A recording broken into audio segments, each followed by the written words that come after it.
Is it a full band? Is it a robot? Is it a man of many voices? With us today, we've got Mark Mace Smith. Mark, tell us a little bit about yourself. Where did you grow up? Well, how was it when you were kids? You know, if you can take us back to that time. I was born in Tesco's, Clapham Common. It wasn't a Tesco's at the time; it was a hospital. But now it is a Tesco's. You scared me there. I was picturing this, you know, this lively aisle in Tesco's. Yeah, I was born in the what aisle would be appropriate for a poet? I don't know. Cakes, wine aisle. I don't know. Yeah. But no, I was born in Clapham Common. Lived in Battersea for a while. Last child of 6. We spent some time in Putney because we got moved out of Battersea when it became South Chelsea. It may mean nothing to you, but it's a gentrification of the south of the river. Right, okay. So the Negroes had to go.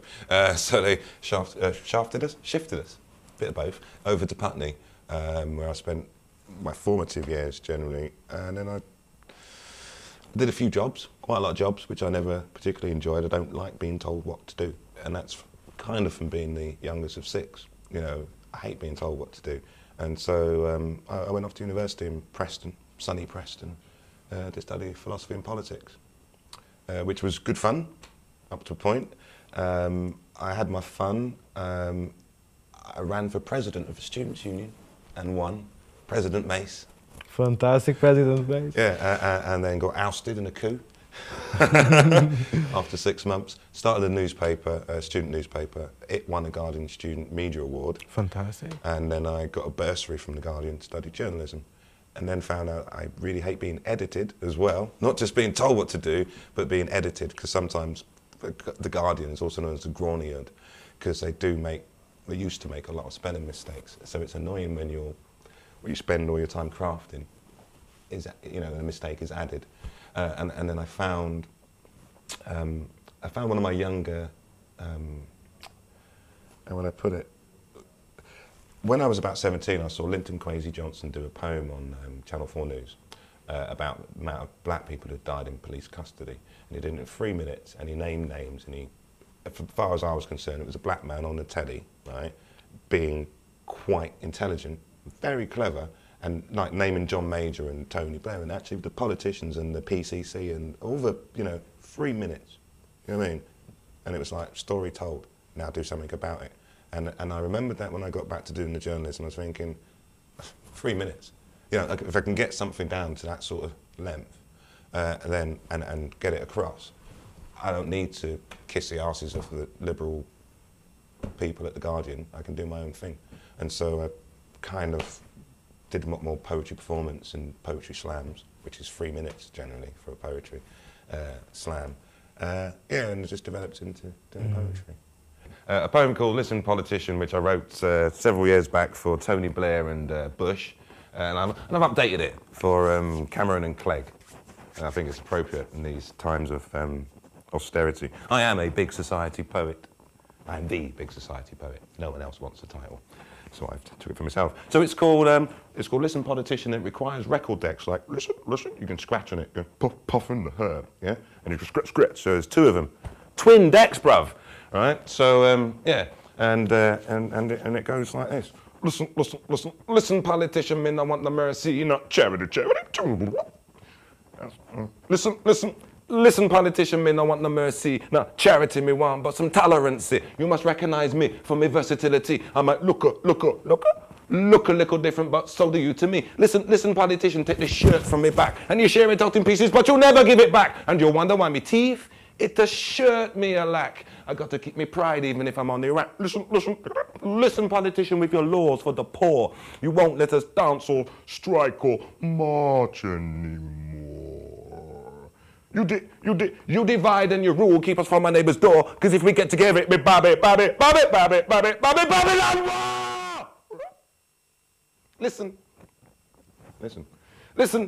Listen, politician, what is life for me? You don't have a clue, it's so plain to see. If you know what make a fool, you know want to be me, but you never come away because you is too blind to see. Listen, politician, you is gonna get a shock. When the people do rise up, it be your head for chop, chippity chop, chippity chop. There are too many chiefs at the profitable top, and too many people struggling with the little bit them got. That melting pot. You say this culture is, or everybody's classless. But you know the way I see it, that is a farce. What did that ras? I can't go up a class without seeming somehow different. Is that the same for you? No, no, no, no, no. You've always been in your first class. Camera, cunt. Camera. There's another record there. Camera, chameleon.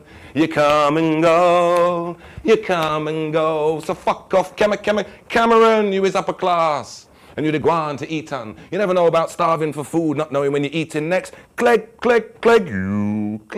you. You sell 42 seats. And what do you get? And turned around, bent over and covered in sweat. And David Miliband, don't you call me, 'cause I can't go. I owe my soul to David Cameron's hole.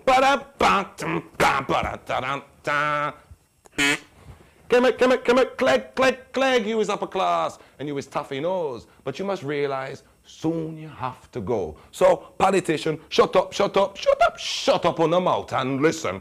Listen. And the other stuff I do over the period of time, I bought a camera with a little grant from Preston City Council for 250 quid 8 years ago. I've now taken over 80,000 photographs with that camera. Wow. It was just something that I did. Do you know what I mean? And I don't Photoshop anything, so that's why there's so many, because I like to make sure it's right, rather than messing with it later. I do painting. That's more for emotional release, and generally in the winter when I don't want to go outside and I'd like to spend some time doing something, because generally poems, they may not take very long to do. They might take a lot of thinking about, you wouldn't even know you're thinking it, so they generally sort of come out. But as a painting you can take your time with it. I remember once doing a painting and I did a background and I put some colouring on and I looked at it and I touched it a bit more and it's like, oh, it's done. And I was like, what do you mean it's done? It's done. Leave it alone. It's done. And I wanted to do more with it. You know? No, that's it. But with painting you can take your time with it. And like I said, the loop station it's just a bit of fun, really. And I like fat, heavy beats. And if I can do them myself, then it's much more enjoyable. You know? I like to get somewhere with the loops, but I've realised that the poetry is what I would consider to be my gift, which I need to give.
Think of when we were together.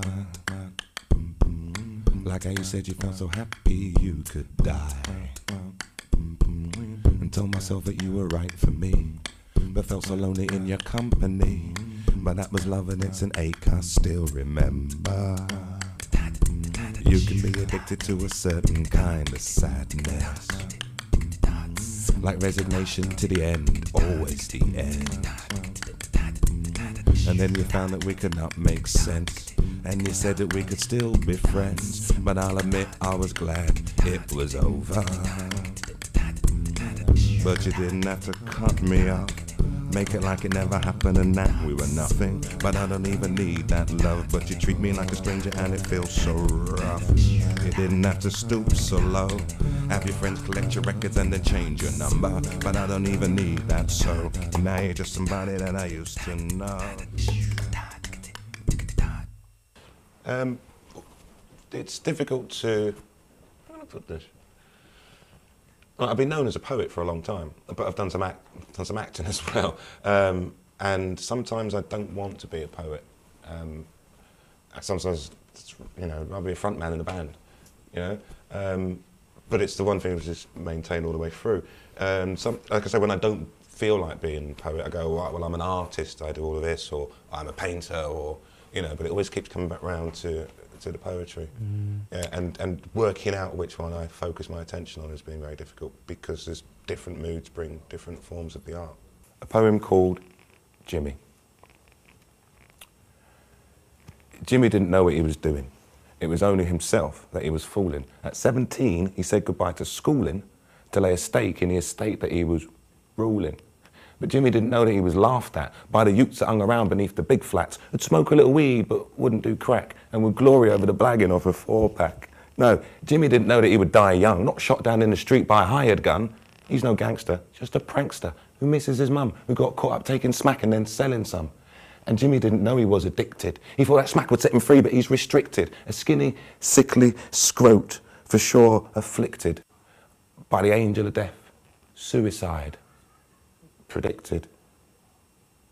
And Jimmy didn't know when to stop, always clucking for a hit when he got up. Today, he tried to rob some money from a shop. He got took down by security, then locked up. Jimmy didn't know his mind weren't well. He was bouncing off the walls inside his cell. To the devil, his soul he would gladly sell to break him out of this unforgiving living hell. Jimmy didn't know he'd lost his mind when his mum appeared to him with eyes so kind, saying, "James, leave this sinful life behind. It's not escape, but peace and love that you must find."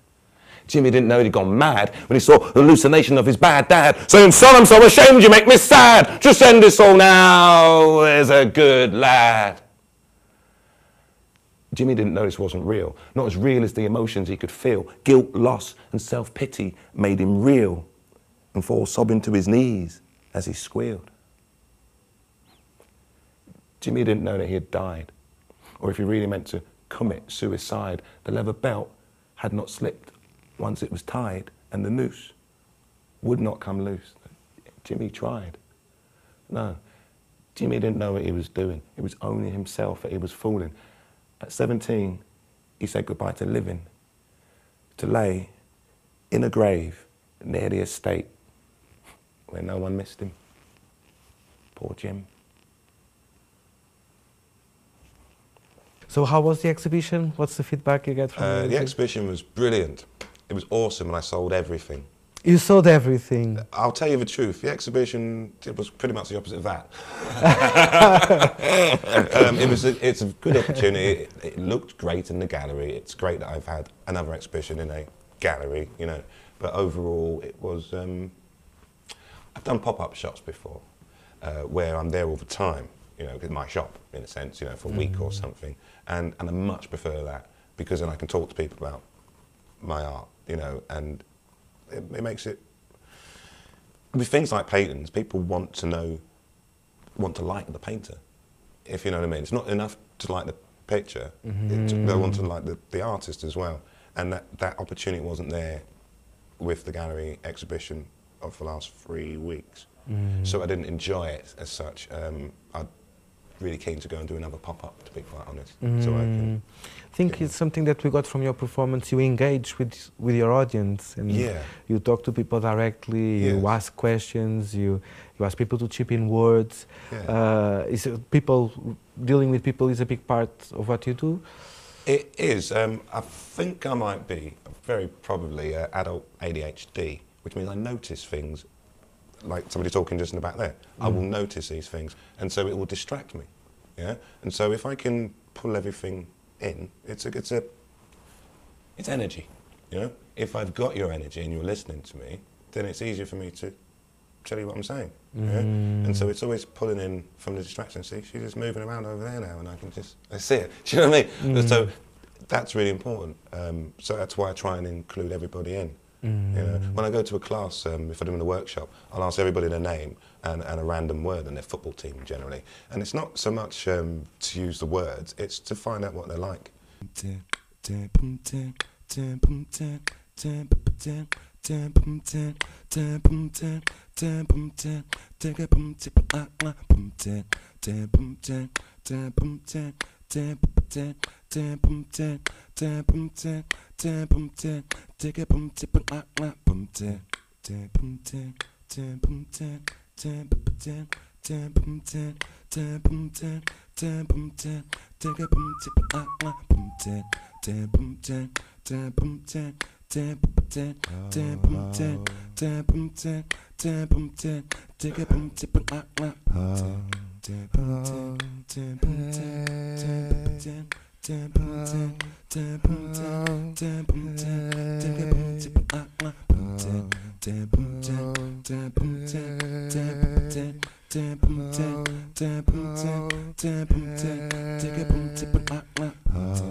This morning I woke up in a curfew. Oh God, I was a prisoner too. Hey, did not recognize the faces standing over me. They're all dressed in uniform of brutality. Hey, how many rivers do we have to cross before we can talk to the bar? All it got, it seems we have lost. We must already pay the cost, and that's why we're gonna be burning and a looting tonight. Burning and a looting tonight. Burning and a looting tonight. Burning and a looting tonight. Give me the food and let me grow. Let the root man take a blow. All them drugs gonna make you slow, so slow. It's not the music of the ghetto. Weep and well, weeping and a wailing tonight. Weeping and a wailing tonight. Weeping and a wailing tonight. Weeping, wailing.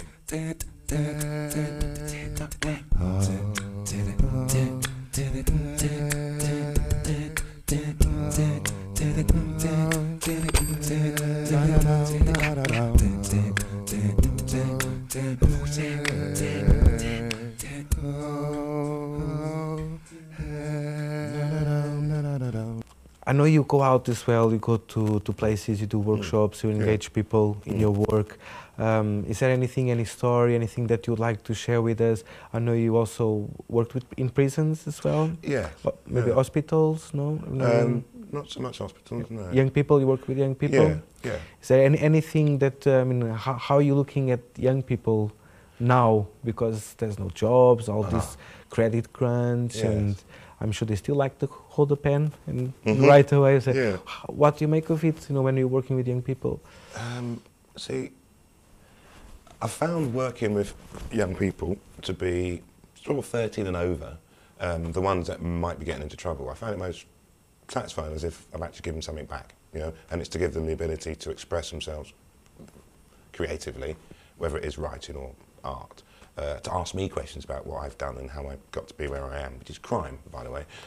Just kidding. But yeah, I'm going to do a play called, so I'll just throw this one in, Confessions of a Self-Unemployed Artist. But I can't tell you what those confessions are until the actual date. But working with young people is very important for me. However, you were saying about how society is at the moment, Yeah, and that what relationship. are the chances and the opportunities that there are. Well, Because there's a contact there, isn't it? You with them, there's a contact, and maybe you bring something different to the...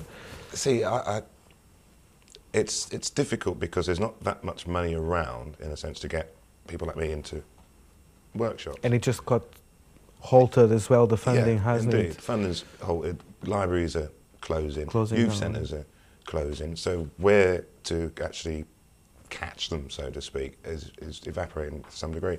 I think there's a greater awareness, I hope there's a great awareness in young people, at least the students are busier now than they used to be.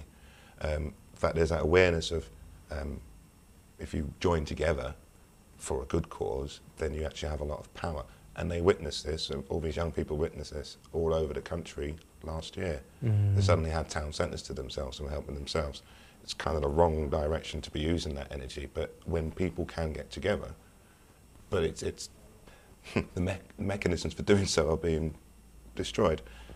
But hopefully there's a greater awareness in society after things like the riots, that you need to have a community spirit about yourselves in some respects. And a point I'd like to make is, my daughter's 14, and I told her not to join a gang, right? And so I've related this once before today, but not to join a gang, as in, don't join the Metropolitan Police or the police force, because they're the biggest gang in the country, yeah? Don't join politicians, because they're a big gang, and look how crooked they are, and the lords to go with that as well. Don't join the press, do you know what I mean? Bunch of crooked son of a bitch phone hackers, yeah? And if you look at what they call the royalty is another one, you couldn't exactly say they were clean and crisp and, you know what I mean? But I leave them alone, because I like Prince Charles, and I like Harry, and Harry shares the same birthday as me too. So, but they're all right. But if you look at the people who are supposed to be looking after, you know, and setting an example, they're not setting an example, you know, so you can't look at that group of people. You need to look more in your community, in your neighbourhood, to see who's actually making a difference and who cares and who's asking you to do something. Like, you've asked me to come here, it's like, well, I'll come and see you and I'll talk to you and you see where we get with this, you know, rather than, well, BBC. You know, I do stuff with the BBC, but I don't feel very BBC. A poem called Good, Bad or Ugly Man. It's also called In Defence of Poetry Slam. If you don't know what Poetry Slam is, it's when you get 3 minutes to compete and you get voted on, you get judged by the audience. So it's called Good, Bad or Ugly Man. I don't know if I'm a good man. I really, truly don't know. I don't know if you'll understand. I really, truly can't know. But I do care how I appear. You see me here revealing my fears. On this stage I share personal wares. You come and hear me declare love, hate, passion's expression, lust, loss, happiness, depression, slammed out to you in 180 seconds, then gone again. Back to my pain, back to the strife of my life. You don't know me, and neither do I. I try to write things down before they make me cry, but they still do. I put them on paper to analyse them later, hide them away from the cold light of day, but they're still true. And my life hasn't stopped, no penny has dropped. This poet still doesn't understand what it is to be a good man. I bounce my poems off you, 100% true, searching for feedback, risking personality attack. I lay my heart bare, letting you get near, but why? Because I can? Because I exist? Because I'm condemned to communicate like this, so that when I die and take my final breath, you can still try and work out what is left. But I don't know if I'm a good man. I really truly hope that I am. But there is one thing that I conversely begrudge. Who the fuck are you to judge? I guess Manchester in a way is a very interesting city. I mean, you came down from London, you've been living in Preston, been performing in Manchester, you had your exhibition in Manchester. Yes. Do you like Manchester? It's all right. I've grown to love Manchester very much. It's very different from down south, really, isn't it? Yeah, London was a bit too big for me, always was a bit too big, a bit too broad. And when I went back to perform, and I lived in London for a little bit, everything was far too far away. Go back up to Preston, it's too small. Manchester, just the right size. And there's a line in an Elbow song about, I won't even paraphrase it, but it's like when he gets off at Manchester Piccadilly and walks down that ramp thing, he feels like he built every building. Do you know what I mean? Like, this is my Manchester. That's, you know what I mean? And there's something about coming back and getting off the Oxford Road and trekking down across the road, get the 85 up. It feels like home. It feels like I'm part of this and I've helped make it. I've only been here 4 years, but it has that. It's interesting you saying that because myself, I wasn't born here. And Lemsey says sentence somewhere in Piccadilly, every time Piccadilly changes, I change with it or something like that. Yeah. And when the first time I heard it as well, I was reading it, do I change when Piccadilly changes? But I do remember the old Piccadilly. I don't know if you remember the old Piccadilly. It was a sunken garden, it just went down. Where's Piccadilly? It's down there. You know, this is the above Piccadilly. Yes. So I think I relate, in a way to what you're saying. So you had this exhibition here, Yes. in design arts, you had photography, you had the fine art, you've been doing a lot of performance. Yeah. What's next for Mark Mace Smith? What's next is hibernation. I've got one workshop to do at the Football Museum next Saturday, Sunday, one of them. It's in my diary, I'll remember. And I've got an Arts Council bid to put in, because I've never put in for the Arts Council at all. And I need to get that sorted so I can put my book out next year. It'll be a book called, what am I going to call it? Either Maceology, right, or Where's My Adult? I'm not quite sure as yet. But yeah, there's a book needs to be done. It's been needing to be done for a long time. Fantastic. So thank you so much, Mark. Pleasure to have you in the studio. Wonderful. So keep your eyes out for more Maceology coming up in the future, this year. And this has been Mark Mace Smith in the Field of Sessions. Thank you.